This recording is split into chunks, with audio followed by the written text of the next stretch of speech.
नमस्कार दोस्तों long term में वेल्थ क्रिएट करने के लिए एसआईपी यानी सिस्टमैटिक इन्वेस्टमेंट प्लान इंडिया में सबसे safe and best investment option माना जाता है। लेकिन क्या आप जानते हैं कि 90% लोग एसआईपी से उतना पैसा नहीं कमा पाते जितना वो सोचते हैं।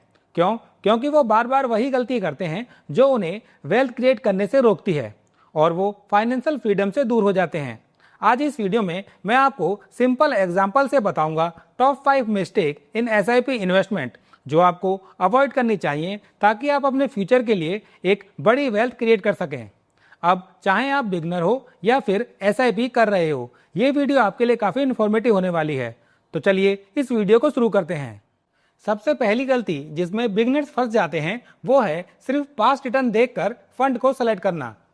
दोस्तों, हम में से ज़्यादातर लोग सिर्फ पास्ट रिटर्न देखकर फंड को सेलेक्ट कर लेते हैं।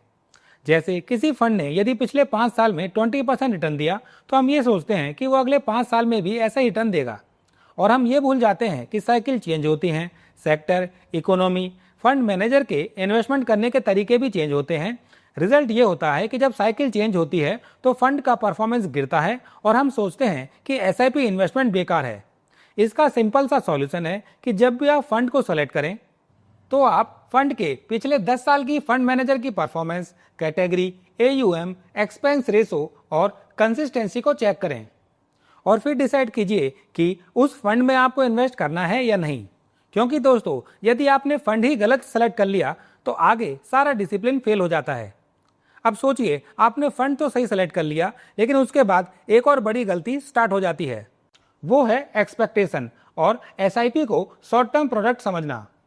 दोस्तों, ज़्यादातर इन्वेस्टर 1 से 2 साल के लिए एसआईपी करते हैं और जब मार्केट नीचे आता है तो वो कहते हैं कि एसआईपी लॉस दे रहा है और वो एसआईपी को बंद कर देते हैं। दोस्तों, आपको ये बात ध्यान रखनी है कि एसआईपी एक लॉन्ग टर्म इन्वेस्टमेंट ऑप्शन है।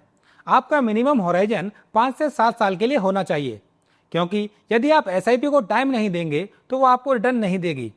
और पावर ऑफ कंपाउंडिंग का मैजिक भी तभी काम करता है जब आप उसको टाइम दें। शॉर्ट टर्म में आपको मार्केट में फ्लक्चुएशन मिलेगी, लेकिन पेशेंस से होल्ड करोगे तो वही फ्लक्चुएशन आपके फेवर में काम करेगी और आपकी वेल्थ को बड़ा बना देगी। इसलिए एसआईपी करते समय एक फॉर्मूला याद रखिए, patience plus long term horizon plus rules. यही फॉर्मूला है एसआईपी के थ्रू असली वेल्थ क्रिएट करने का, तो आप इस बात का ध्यान रखिए। तीसरी गलती सबसे कॉमन है, मार्केट क्रैश में एसआईपी स्टॉप करना। दोस्तों, जैसे ही मार्केट क्रैश होती है तो ज़्यादातर लोग अपनी एसआईपी को बंद कर देते हैं, जबकि रियलिटी यह है कि मार्केट क्रैश में आपको यूनिट सस्ते प्राइस पर अलॉट होते हैं। एग्जाम्पल के लिए आपको कोविड-20 का मार्केट क्रैश याद होगा। उस समय ज़्यादातर लोगों ने अपनी एसआईपी बंद कर दी, लेकिन जिन लोगों ने उस समय अपनी एसआईपी को कंटिन्यू रखा तो उनको मार्केट में जो यूनिट अलॉट हुए वो कम प्राइस पर थे, जिसका रिजल्ट था कि जब मार्केट वापस से ऊपर गई तो उनका रिटर्न डबल डिजिट से ज़्यादा का था। तो अगली बार जब मार्केट में क्रैश आए तो पैनिक मत करना, यह समझना कि मार्केट में सेल लगी हुई है और उस समय एसआईपी को कंटिन्यू रखो और हो सके तो थोड़ा पैसा ज़्यादा लगाकर ज़्यादा यूनिट खरीदने की कोशिश करो, जिससे जब मार्केट वापस ऊपर जाए तो आपको अच्छा रिटर्न मिले।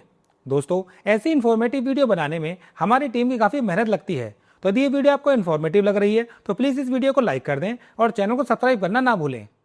और यहाँ पर एक डिस्क्लेमर, मैं कोई सेबी रजिस्टर्ड एडवाइजर नहीं हूँ, तो इन्वेस्टमेंट स्टार्ट करने से पहले सेबी रजिस्टर्ड एडवाइजर से सलाह जरूर लें। चौथी मिस्टेक जो ज़्यादातर इन्वेस्टर करते हैं वो है सेम अमाउंट पर अटक जाना, यानी एसआईपी अमाउंट को ना बढ़ाना। मान लीजिए आपने 10,000 रुपये की एसआईपी करी और अगले 10 साल तक वही चलती रही। आपकी इनकम बढ़ी, खर्चे बढ़े, इन्फ्लेशन बढ़ी, लेकिन एसआईपी वहीं की वहीं। इसका रिजल्ट आपकी जो वेल्थ क्रिएट होती है वो उतनी ज़्यादा नहीं हो पाती। इसका सिंपल सा सॉल्यूशन है कि आपको हमेशा स्टेप अप एसआईपी करनी है। स्टेप अप एसआईपी का मतलब होता है कि आप अपनी एसआईपी को हर साल 10% से इंक्रीज करेंगे। मान लीजिए आपने इस साल 10,000 रुपये की एसआईपी करी तो अगले साल आप 10% बढ़ाकर 11,000 रुपये से स्टार्ट करेंगे, जिससे आपका power of compounding double speed से काम करता है और आपको अच्छी खासी वेल्थ क्रिएट हो जाती है। एग्जाम्पल के लिए, यदि आप 10,000 रुपये की एसआईपी करते हैं और हम रिटर्न को 12% मानते हैं तो 25 साल बाद आपका फाइनल कॉर्पस बनेगा 1.7 CR। वहीं यदि आप स्टेप अप SIP करते हैं और हर साल इसी सेम SIP को 10% से इंक्रीज करते हैं तो 25 साल बाद आपका कॉर्पस बनेगा 3.94 CR। आप सोच सकते हैं कि एक छोटे से स्टेप ने आपकी वेल्थ को कितने गुना बढ़ा दिया। इसलिए आपको हमेशा स्टेप अप SIP करनी चाहिए। पांचवी और सबसे डेंजरस गलती SIP को बिना गोल के स्टार्ट करना। दोस्तों, हमारे यहाँ ज़्यादातर लोग SIP को रेंडमली शुरू कर देते हैं और जैसे ही कोई एक्सपेंस आता है, जैसे शादी, वोकेशन या फिर कोई इमरजेंसी, तो वो SIP को बीच में रोक देते हैं।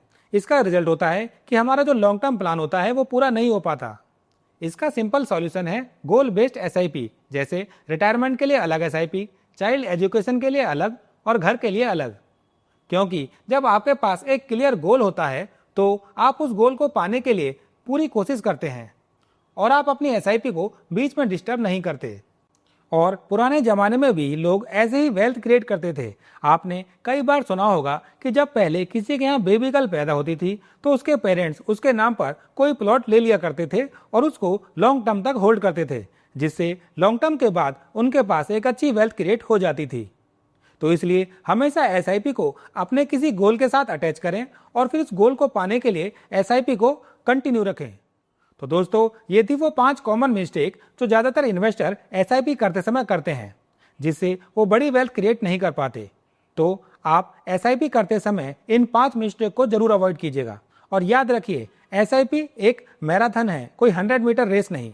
यदि आप पेशेंस और डिसिप्लिन के साथ चलेंगे तो एक छोटा सा अमाउंट आपको फाइनेंशियल फ्रीडम की तरफ ले जाएगा।